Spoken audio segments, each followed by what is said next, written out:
I sat in the conference room at 9:47 in the morning, watching my laptop screen display the supply chain model I had spent 6 months building. The board of directors was scheduled to arrive in 13 minutes. My boss, Victor Ashford, stood at the window with his back to me, talking on his phone. He was laughing about something, probably golf. Outside the glass walls, I could see the other executives gathering, shuffling papers, checking their watches. None of them knew that in less than 2 hours, Victor would fire me for the crime of telling the truth. My name is Arlene Whitmore. I am 43 years old, and for the last 9 years, I have been the senior supply chain analyst at Blackwell Manufacturing. That title sounds boring, but it meant I was the person who calculated whether we could actually deliver what the sales team promised. I was the one who knew that our entire profit model was about to collapse, and I had the spreadsheet to prove it. Victor ended his call and turned to face me. He smiled, but it was the smile of a man who thinks he is about to win an argument. He had no idea he was standing on a landmine. The tariffs had changed everything. 6 months ago, the government announced a new set of import taxes on steel, aluminum, and electronic components. For most companies, it was an inconvenience. For Blackwell Manufacturing, it was an extinction-level event. We made industrial automation equipment. Our machines helped factories package food, sort pharmaceuticals, and assemble car parts. Every single unit we built required imported components. The tariffs increased our material costs by 38% overnight. I spent weeks running the numbers, building financial models that showed every possible scenario. I worked late into the night, cross-referencing supplier data with shipping schedules and currency fluctuations. The conclusion was unavoidable. At our current pricing structure, we were losing money on every machine we sold.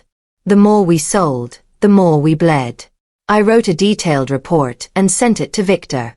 I explained that we needed to raise prices immediately, renegotiate contracts, and delay certain projects until we could find alternative suppliers.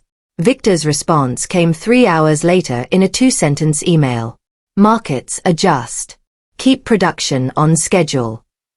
He did not read the report. He did not understand the problem. He just wanted the numbers to magically fix themselves. Victor Ashford was 52 years old and had been promoted to Chief Operating Officer 18 months ago. He got the job because he was excellent at presentations. He had a deep voice, perfect hair, and a talent for making bad news sound like a temporary setback. The board loved him because he never brought them problems, only optimistic projections. I used to respect that confidence, but over the months, I realized it was not confidence. It was denial. Victor's strategy for dealing with the tariffs was simple. He ignored them. He told the sales team to keep signing contracts at the old prices. He told the finance department that costs would stabilize soon. He told the board that Q2 profits would match last year's numbers.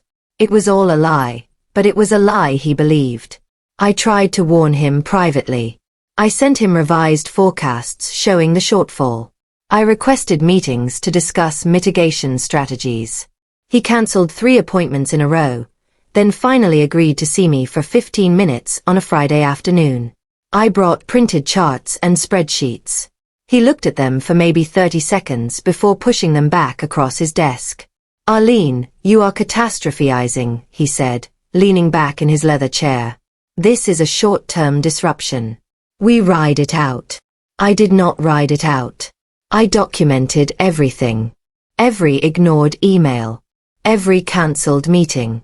Every optimistic lie Victor told to the executive team. I kept a folder on my personal cloud drive labeled CYA, which stood for Cover Your Ass. Inside were time-stamped records of my warnings, copies of the financial models, and screenshots of Victor's dismissive responses. I was not being paranoid. I was being smart. Because I knew that when the profits collapsed, Victor would need a scapegoat. And I knew that scapegoat would be me. The board meeting was supposed to be routine. Victor had scheduled it to present Q2 results and outline the strategy for the second half of the year. But I had asked for 10 minutes on the agenda to present an alternative analysis. I submitted the request through proper channels, and the board chairman approved it. Victor did not know until 2 days ago, and when he found out, he called me into his office. He did not yell. Victor never yelled. He just looked at me with cold disappointment, like I had betrayed him. "You went over my head," he said quietly. "I followed procedure," I replied. "The board deserves accurate data." Victor smiled, but there was no warmth in it. "Arlene, I hope you know what you are doing." The board members filed into the conference room at exactly 10 o'clock. There were 7 of them, led by the chairman, Douglas Crane. Douglas was 68 years old, a retired executive from a logistics conglomerate. He was sharp, blunt, and had no patience for incompetence. Beside him sat Patricia Olson, the board's finance expert, and 5 other members whose names I knew but whose attention I had never held. Until today. Victor started his presentation. He projected the Q2 revenue numbers on the main screen. They looked good. Sales were up 11% compared to last year. He talked about new contracts, expanding markets, and strong customer demand. The board nodded approvingly. Then Patricia raised her hand. "Victor, these are revenue figures," she said, tapping her pen on her notepad. "What about margin? What is our gross profit on these sales?" Victor hesitated for just a second. "I saw it. Patricia saw it. Margins are under pressure due to temporary cost fluctuations," Victor said smoothly. "But we expect normalization in Q3. Patricia frowned. "Temporary? The tariffs have been in place for 6 months. That is not temporary." Victor opened his mouth to respond, but Douglas cut him off. "Let's hear from Arlene," Douglas said, looking at me. "You requested time. Go ahead." I stood up and connected my laptop to the projector. My hands were steady. I had practiced this presentation a dozen times in my apartment, refining every word. The first slide appeared on the screen. It was a simple chart showing our gross margin over the last 3 years. The line was flat and healthy until 6 months ago. Then it dropped off a cliff.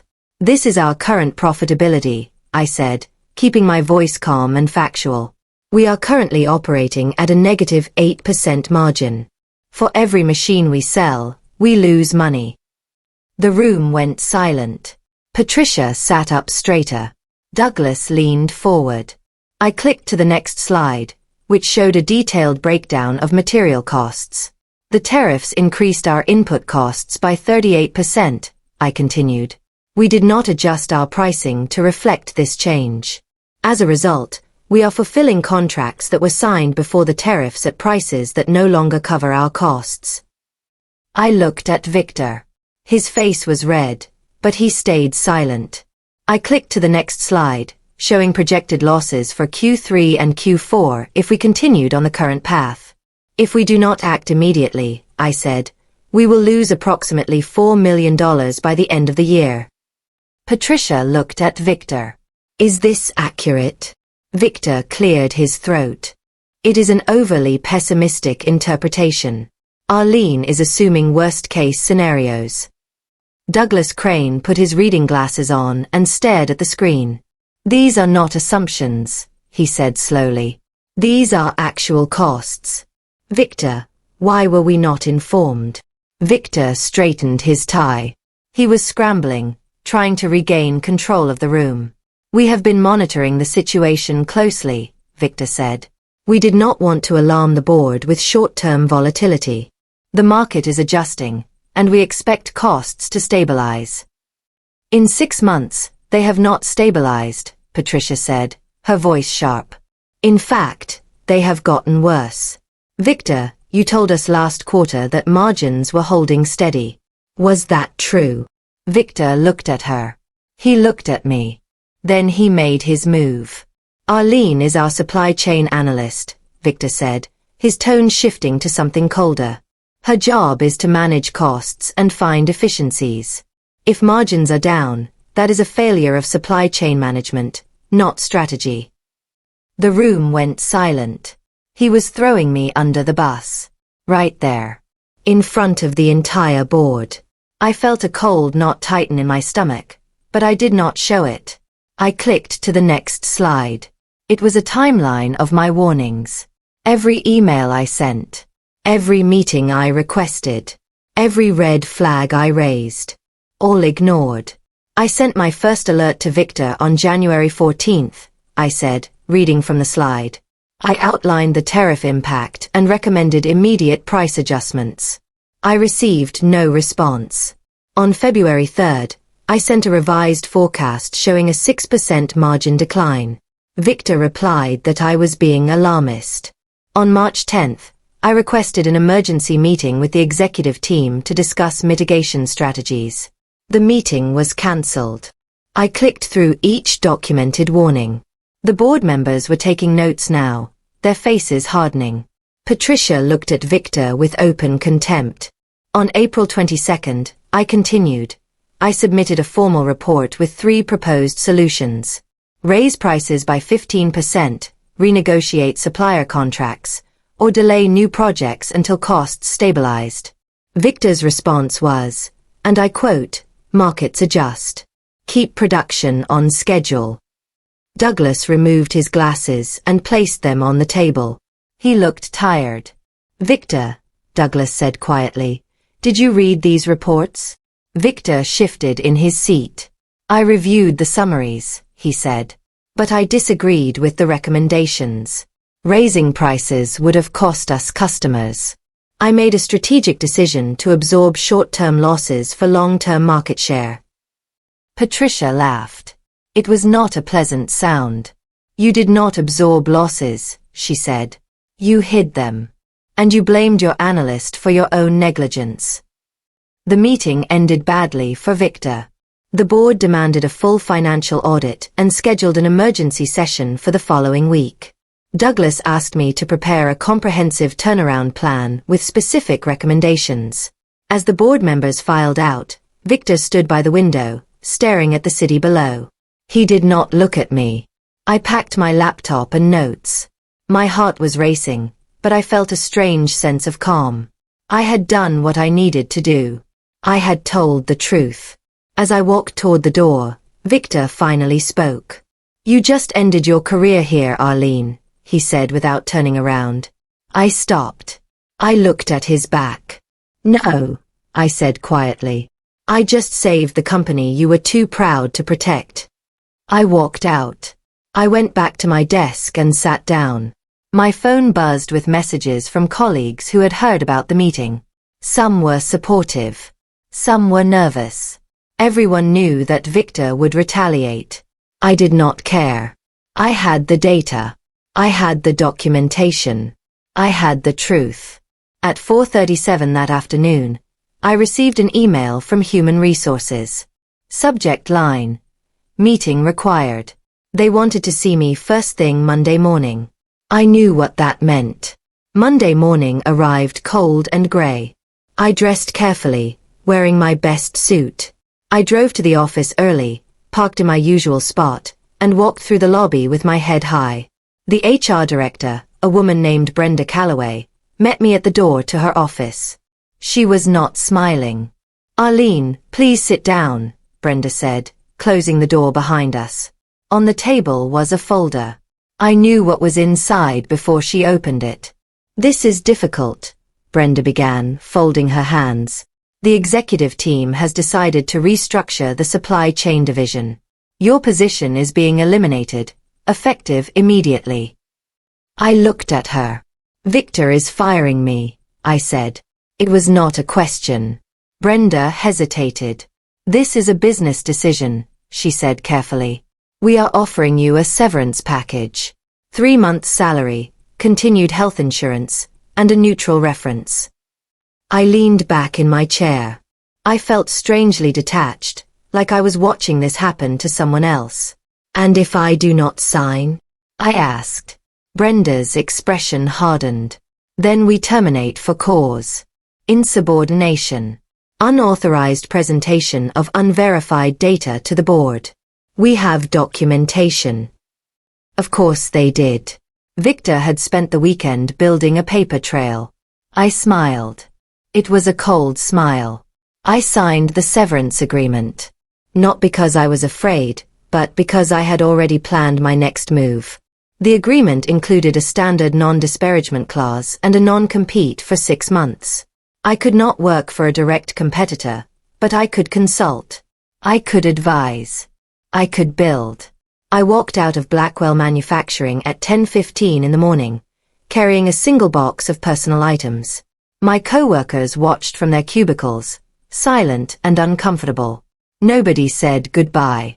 By noon, I was sitting in a coffee shop 3 blocks away, opening my laptop. I had work to do. I pulled up the comprehensive turnaround plan that Douglas Crane had requested. I had already started building it the night after the board meeting, working until 2 o'clock in the morning. It was a 60-page document with detailed financial models, supplier negotiations, pricing strategies, and timeline projections.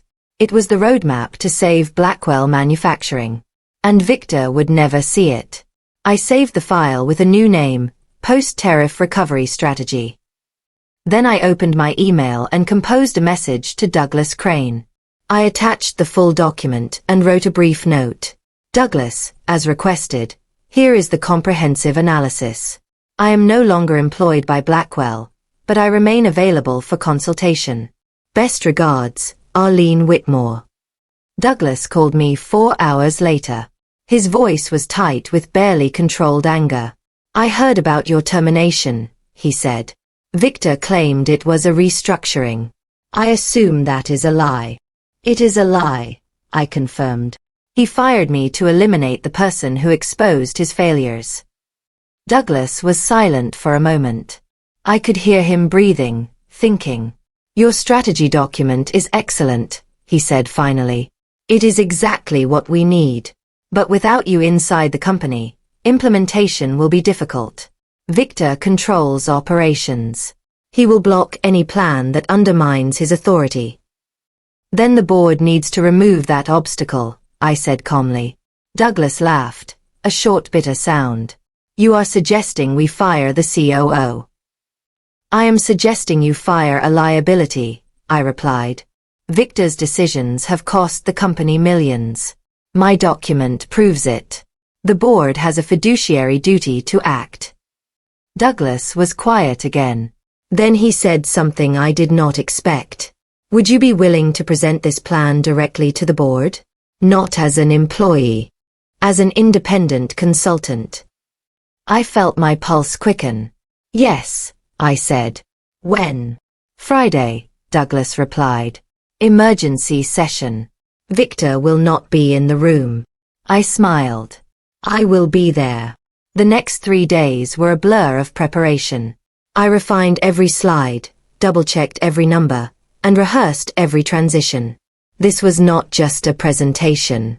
This was a trial. Victor would be tried in absentia, and I would be the prosecutor. Friday morning, I walked into the same conference room where I had been humiliated a week earlier. The board was already seated. Douglas sat at the head of the table. Patricia was beside him, along with the other 5 members. Victor's chair was conspicuously empty. Thank you for coming, Arlene, Douglas said, gesturing to the front of the room. Please proceed.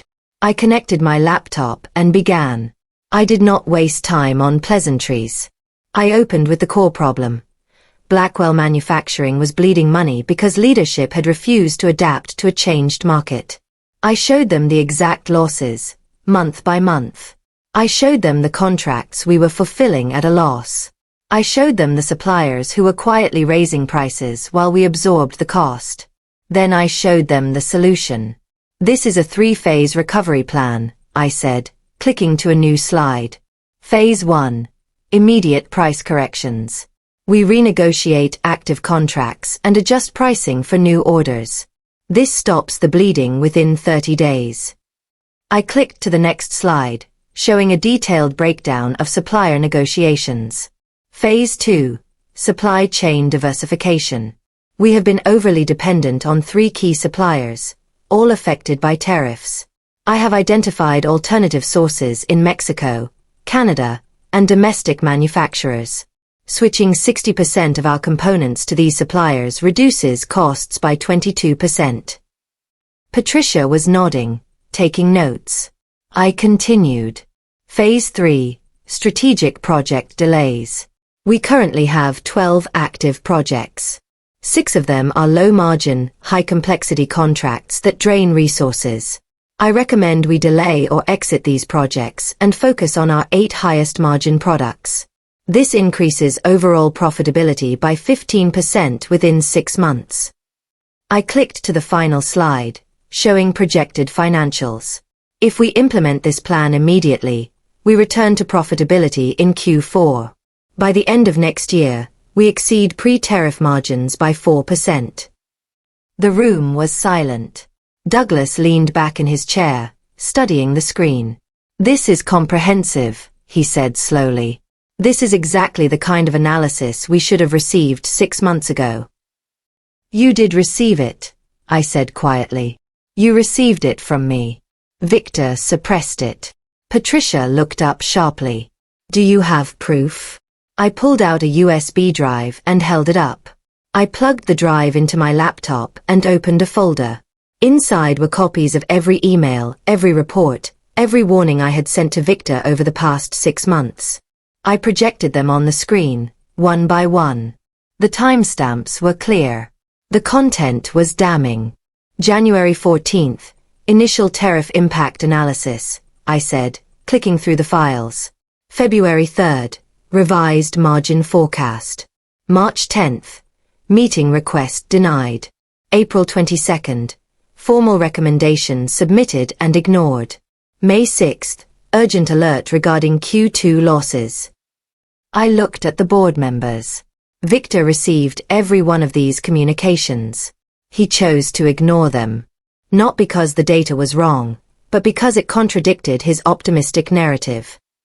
Douglas rubbed his temples. He looked exhausted. Arlene, I have to ask. Why did you not come to the board sooner? I considered the question carefully. Because I trusted the chain of command, I said honestly. I believed that if I presented the problem clearly enough, Victor would act. I was wrong. He was more interested in protecting his reputation than protecting the company. Patricia closed her notebook. This is grounds for termination, she said flatly. Victor's negligence has exposed us to significant financial liability. We need to act immediately. The board members murmured in agreement.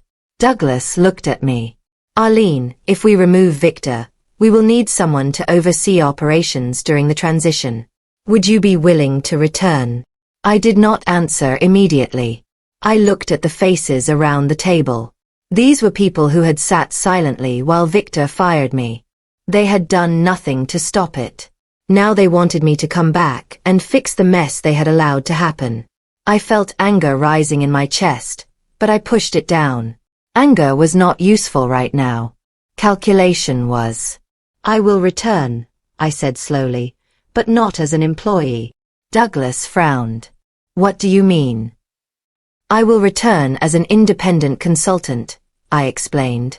6-month contract. I implement the recovery plan, stabilize operations, and train a permanent replacement.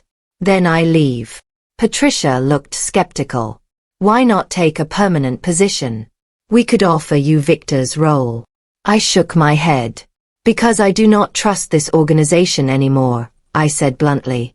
Victor fired me for telling the truth. The board allowed it to happen. I will help you fix this crisis, but I will not tie my future to a company that punishes competence. The room went silent. Nobody argued. They knew I was right. Douglas nodded slowly. What are your terms? I had already prepared a number. I had researched consulting rates, calculated my leverage, and added a premium for the humiliation. 15,000 per month, I said. Plus equity. 2% of the company, vested immediately. Patricia nearly choked on her coffee. 2%. That is excessive. No, I said calmly. It is fair compensation for saving the company. Without this plan, You lose $4 million this year and face potential bankruptcy by next year. 2% of a surviving company is worth more than 100% of a dead one. Douglas looked at Patricia, then at the other board members. They had a brief whispered conversation. Finally, Douglas turned back to me. We accept your terms, he said. With one condition. You start immediately. I smiled. I already have. I pulled out a printed copy of supplier contacts I had been negotiating with over the past 3 days. I had reached out to alternative manufacturers in Canada and Mexico, using my personal network and reputation. 3 of them had already agreed to preliminary terms. I have been working on Phase 2 since Tuesday, I said, sliding the documents across the table. I assumed you would make the right decision. Douglas picked up the papers and scanned them. A slow smile spread across his face. You are ruthless, Arlene. No, I corrected. I am prepared. The board voted unanimously to accept my proposal. By Monday morning, I would officially be back inside Blackwell Manufacturing. But this time, I was not an employee who could be fired for inconvenient truths. I was a consultant with a contract, equity, and the board's full backing. Victor Ashford was terminated on Saturday morning. Douglas called him personally and delivered the news. I was not on the call, but I heard about it later from Patricia. Victor had shouted. He had threatened legal action. He had accused the board of betrayal. Douglas had listened calmly, then said, Victor, you fired the one person who tried to save you. Now you get to watch her save the company without you. Victor was escorted from the building by security. He left behind an office full of expensive furniture and a legacy of denial. I felt no satisfaction. I felt nothing. Monday morning, I walked back into Blackwell Manufacturing at 8 a.m. I was assigned Victor's old office, which felt strange and appropriate at the same time. The first thing I did was call a meeting with the supply chain team. There were 4 of them, all people I had worked with for years. They looked nervous. They thought I was going to fire them for not backing me up when Victor turned on me. I did not. We have work to do, I said simply. I need each of you to pull the data on your specific supplier relationships. I want cost breakdowns, delivery timelines, and quality reports. We are rebuilding this department from scratch. They looked relieved. They started asking questions. I spent the rest of the day answering them, delegating tasks, and setting deadlines. By the end of week 1, we had implemented Phase 1 of the recovery plan. I sent emails to every customer with an active contract, explaining that due to increased material costs, we needed to renegotiate terms. Some of them pushed back. Some of them threatened to cancel. I did not blink. If you cancel, you lose your delivery slot, I told one particularly aggressive client. And the next available slot is 8 months out. So you can pay the adjusted price now, or you can wait and pay more later. He paid. Most of them did. The few who cancelled were low-margin contracts that we were better off without. By week 2, I had signed agreements with 3 new suppliers. The Canadian steel manufacturer offered better terms than our previous supplier and faster shipping. The Mexican electronics firm had lower tariffs and higher quality control. The domestic aluminum producer was more expensive, but the reliability was worth it. I documented every negotiation, every cost saving, every efficiency gain. I sent weekly reports to the board showing measurable progress. Douglas called me after the 3rd report. You are exceeding projections, he said, sounding almost surprised. I told you I could fix this, I replied. I just needed someone to listen. By week 4, the financial picture was transforming. We were no longer losing money on every sale. Margins were climbing. The balance sheet was stabilizing. But the real test came in week 6. One of our largest customers, a national food packaging company, threatened to sue us for breach of contract. They claimed that our price increase violated the terms of their agreement. Their lawyer sent a formal demand letter, threatening litigation and damages. I read the letter carefully. Then I pulled up the original contract. It had been negotiated 2 years ago, before the tariffs. There was a clause buried in Section 12 that almost nobody ever read. It was a force majeure provision, allowing either party to renegotiate terms in the event of unforeseeable regulatory changes. The tariffs qualified. I drafted a response, citing the specific clause and attaching documentation of the tariff impact. I sent it to their lawyer with a cover note. Your client's options are simple. Accept the revised pricing or release us from the contract. If you proceed with litigation, we will countersue for bad faith negotiation and tortious interference. Your choice. They accepted the new terms within 48 hours. When I told the board about the resolution, Patricia actually smiled. You just saved us a 2-year court battle, she said. That is what you are paying me for, I replied. By the end of month 3, Blackwell Manufacturing was profitable again. The losses had stopped. The margins were recovering. Morale was improving. I hired a permanent chief operating officer in month 4. Her name was Angela Reeves, a former logistics executive with 20 years of experience. She was competent, direct, and unafraid to challenge assumptions. I spent 2 weeks training her, transferring my knowledge, and introducing her to the supplier network I had rebuilt. This job is about relationships, I told her during one of our final meetings. You can have the best spreadsheets in the world, but if you do not respect the people on the other end of the phone, you will fail.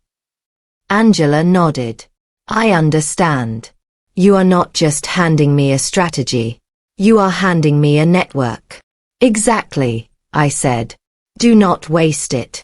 By month 5, Angela was handling day-to-day operations independently.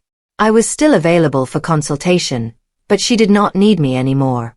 She was running the department better than I ever had, with more staff, more resources, and the board's full support. I felt a strange mix of pride and relief.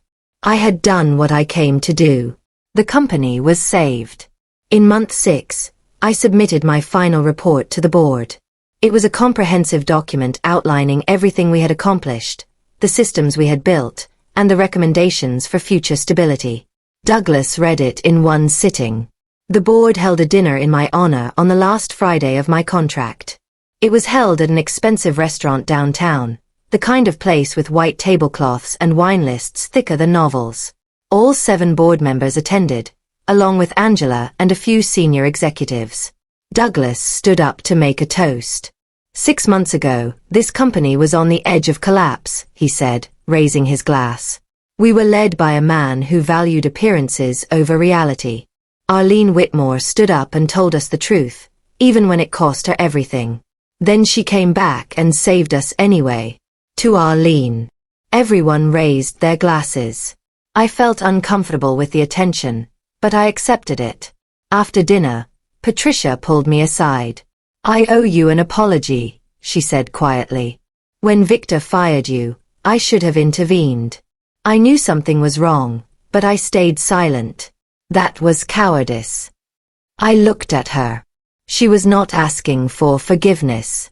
She was simply stating a fact. Yes, I agreed. It was. Patricia nodded. I will not make that mistake again. We shook hands. It was not forgiveness, but it was acknowledgement. That was enough. I left the restaurant at 10:30 p.m. I walked to my car alone, feeling the cold night air on my face. The following Monday, I did not go to Blackwell Manufacturing. My contract was complete. I was free. I spent the morning at home, drinking coffee and reading the news. My phone buzzed with a message from Douglas. The board voted unanimously to extend your consulting contract for another year. Name your price. I smiled and typed a reply. Thank you, but I am done. Angela is excellent. Trust her. Douglas responded immediately. We are also offering you a permanent board seat. You would have voting authority and oversight responsibility. Please consider it. I stared at the message for a long time. A board seat meant power. It meant influence. It meant I could ensure that what happened to me would never happen to anyone else. But it also meant tying myself to Blackwell Manufacturing for years. I thought about Victor, sitting in some other office, probably blaming everyone but himself for his failure. I thought about the 6 months I had spent rebuilding something he had nearly destroyed. I thought about the moment I signed that severance agreement, believing my career was over. Then I thought about the woman I had become in the months since. Stronger, wiser, unafraid. I typed my response. I accept the board seat. On one condition. I want full authority to review executive performance annually and recommend terminations when necessary. Douglas replied with a single word. Done. I joined the Blackwell Manufacturing Board of Directors in October. My first meeting was awkward. I sat at the same table where I had been humiliated, but this time I was on the other side of the power dynamic. The executives presented their quarterly reports. I listened carefully, asked sharp questions, and took detailed notes. After the meeting, Angela approached me in the hallway. How does it feel? She asked. To be on the board? I considered the question. It feels like responsibility, I said honestly. That is good, Angela replied. Because you earned it. Over the next year, I used my board seat to implement structural changes. I pushed for transparency in financial reporting. I advocated for better employee protections. I created a formal whistleblower policy so that analysts like me could raise concerns without fear of retaliation. I also kept my consulting practice active. Other companies heard about what I had done at Blackwell, and they started calling. I helped 3 manufacturers navigate tariff impacts, restructured 2 supply chains, and advised a logistics firm on crisis management. I was no longer just Arlene Whitmore, the analyst who got fired for telling the truth. I was Arlene Whitmore, the consultant who saved a company after they threw her away. The woman who turned humiliation into leverage. The woman who built the strategy they approved without the man who tried to destroy her. 2 years after my termination, I received an email from an address I did not recognize. The subject line was simple. Advice. I opened it. It was from a young analyst at a manufacturing company in Ohio. She had read an article about my work at Blackwell. She was facing a similar situation. Her boss was ignoring data, hiding losses, and blaming her for problems she had tried to fix. I do not know what to do, she wrote. If I stay silent, the company fails. If I speak up, I lose my job. What would you do? I stared at the email for a long time. Then I typed my response. Document everything. Save every email, every report, every warning. Then tell the truth to the people who have the power to act. It will cost you. It might cost you everything. But staying silent costs more. It costs your integrity. And that is something you can never get back. If they fire you for telling the truth, you walk out with your head high, and then you show them what they lost. I hit send. I leaned back in my chair and looked out the window of my home office. The sun was setting, painting the sky orange and gold. I thought about Victor Ashford, wherever he was. I wondered if he ever understood what he had done wrong. Probably not. Men like him never do. But I understood. I understood that the greatest revenge is not destruction. It is rebuilding. It is taking everything they said you could not do and doing it better than they ever imagined. It is standing in the boardroom they threw you out of and voting on the future they tried to steal. I smiled. Then I closed my laptop and went to make dinner. I had work tomorrow. I always would.